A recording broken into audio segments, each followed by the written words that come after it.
वैज्ञानिक लोग जब किसी भी ग्रह में जीवन की खोज करते हैं तो सबसे पहले जल की तलाश होती है, क्योंकि जल ही जीवन है कहा जाता है। यह उक्ति निर्गमन ग्रंथ अध्याय 17 पद संख्या 3 से 4 में चरितार्थ होती है। देखें तो पिता ईश्वर ने अपनी प्रजा को मिस्र की गुलामी से नाटकीय ढंग से छुड़ा के लाया, लाल समुद्र को सूखे पांव पार कराया, लेकिन आज उन्हें प्यास लगी तो ईश्वर उसके महान कार्य को भूल गए और ईश्वर और मूसा के विरुद्ध में भुनभुनाने लगे। कहा जाता है प्यास की तीव्रता के कारण मनुष्य लोक लाज और राजधर्म को भूल जाता है। संत यूहन्ना के सुसमाचार अध्याय 4 पद संख्या 5 से 42 बताता है कि यीशु ख्रीस्त समारिया के सिकार नामक नगर पहुंचे। वहां याकूब का एक झरना था। यीशु ख्रीस्त बेहद थक गए थे। दोपहर का समय हो चला था, इसलिए उस झरना के पास बैठ गए। तब एक समारी स्त्री पानी खींचने के लिए वहां आई। तब यीशु ने उससे कहा, मुझे पानी पिला दो।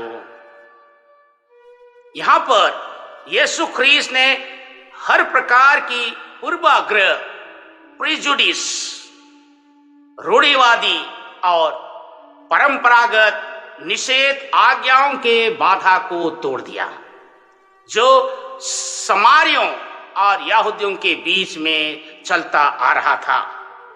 इसके साथ ही महिलाओं के खिलाफ जो पूर्वाग्रह, प्रेजुडिस के सांचे थे उसको तोड़ दिया। यीशु ख्रीस्त की छोटी पहल समारी स्त्री की मुक्ति के लिए बहुत बड़ा कदम है।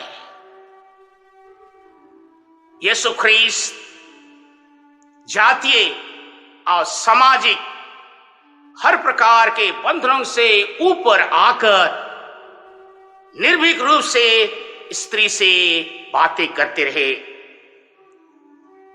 जब यीशु ख्रीस्त व्यक्ति को देखते हैं तो उसकी ओर आगे बढ़ते हैं, क्योंकि यीशु ख्रीस्त प्यार करते हैं। यीशु ख्रीस्त हमें भी प्यार करते हैं।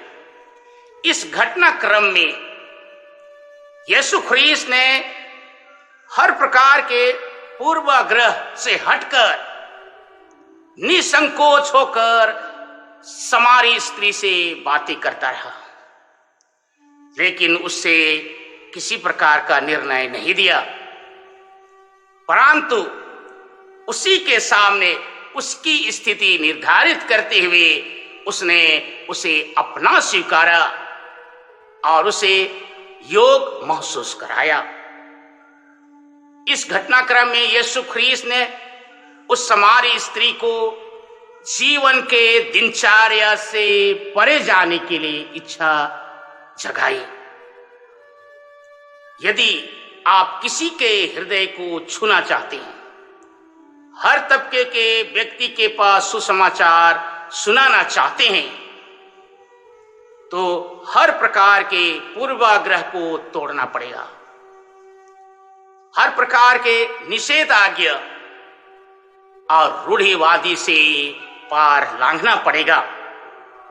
यीशु ख्रीस्त का प्यार पानी के लिए नहीं, परंतु प्यासी आत्माओं के लिए है। यीशु को अपना दिल दिखाने के लिए समारी स्त्री जो तुच्छ और तिरस्कृत है मिलना जरूरी था। अपनी प्यास को जताने और बताने के लिए उन्होंने उससे कहा, मुझे पानी पिला दो। यह बात समारी स्त्री को झकझोर दिया, उसे नाना प्रकार के प्रश्न पूछने के लिए मजबूर कर दिया। हमारे मन प्राण में भी बहुत सारे प्रश्न हैं लेकिन अक्सर हम इसे अनदेखा कर देते हैं। बहुत सारे प्रश्न हैं, लेकिन ईश्वर से पूछने में हिचकते हैं। चालीसा का समय स्वयं के मन हृदय को अवलोकन करने, अपने आध्यात्मिकता की जरूरत को समझने और दया करुणा मांगने का समय है। धर्म ग्रंथ बताता है कि चेलों को देखकर आश्चर्य हुआ कि यीशु ख्रीस्त एक यहूदी होकर तुच्छ और तिरस्कृत समारी स्त्री से बातें कर रहे हैं। लेकिन कभी ना भूले, हमारे प्रभु हर प्रकार के पूर्वाग्रह से बड़े हैं। दया और करुणा पूर्वाग्रह से बड़ी है। कुएं के पास यीशु ख्रीस्त की मुलाकात से इस महिला के मन में परिवर्तन आया और इसलिए उन्होंने अपने असाधारण अनुभव को बताने के लिए शहर की ओर दौड़ पड़ी। कहने के लिए, एक मनुष्य को मैंने पाया जिसने मेरे सारे पिछले इतिहास को बता दिया। मैं कुआं में पानी खींचने गई थी, लेकिन मुझे वह जल मिला, दया का जल, करुणा का जल, संजीवन जल, जो हर समय निरंतर बहते रहती है।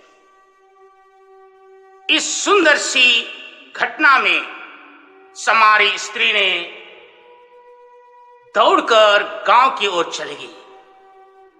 उस गांव के लोग उनको तुच्छ के, तिरस्कृत के, निंदा के, अपमान के, अछूत भावना से उसको नीचा दिखाए। लेकिन उन्हीं के पास जाकर उसने कहा, वह मसीह हो सकते हैं। प्रियजन, ईश्वर से हर मुलाकात हमारे जीवन को बदल देता है। हर मुलाकात ईश्वर की ओर आगे बढ़ने का एक छोटा कदम है। ईश्वर के करीब जाने का सबसे उत्तम कदम है। सुसमाचार बताता है कि हम अपने जीवन के पानी के घड़ा को खाली छोड़कर जाएं। हमारे जीवन में बहुत सारे व्यक्ति और वस्तु होते हैं जो बहुत ही महत्वपूर्ण प्रतीत होते हैं, लेकिन ईश्वर के प्रेम के सामने सब कुछ अपना मूल्य खो देता है। हमें भी अपने जीवन के घड़े को, पानी के घड़े को खाली छोड़ के जाना होगा।